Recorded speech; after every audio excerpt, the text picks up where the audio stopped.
Jed, may impormasyon na ba kung hanggang kailan mananatili dyan sa BMMC si Atty. Lopez?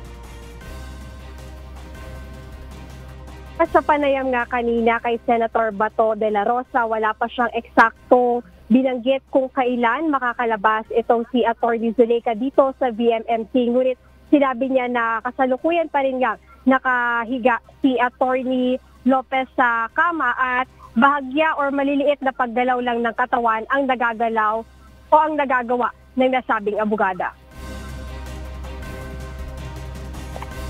Bukod dito, siniguro rin ng senador sa media na sasamahan niya si Atty. Lopez hanggang bumuti ang pakiramdam nito.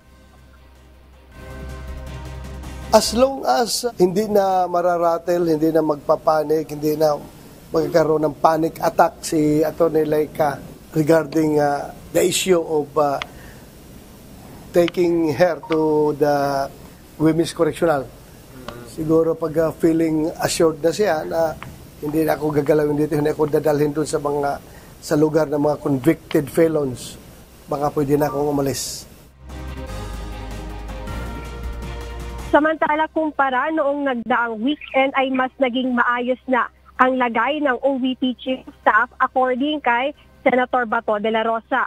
Dagdag pa ng senador, may mga pagkakataon lang na bigla nitong naalala ang mga di magandang nangyari sa detention facility ng ihain sa abogada ang order na ililipat siya sa Women's Correctional.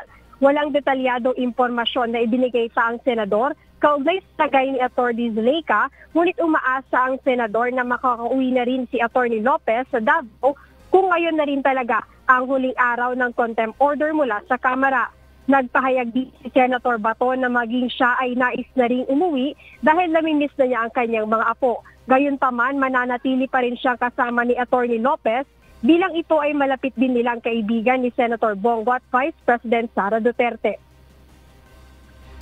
Aga kanina nga lang ay kakaalis or halos kakaalis lang din ni Vice President Sara Duterte at magtutungo siya sa House of Representatives. Nagmamadaling ang umalis sa ikalawang Pangulo dahil binanggit niya sa media na kinakailangan niya namang samahan yung apat o yung mga OVP personnel na dadalo ngayon sa pagdinig ng Kamara. At bukod dyan, siniguro niya naman na naiwang kasama ni Atty. Zuleika ngayon dito sa BMMC si Senator Bato de la Rosa. Ayan muna ang update. Balik sa iyo, Aga. Maraming salamat, Jed Neresina.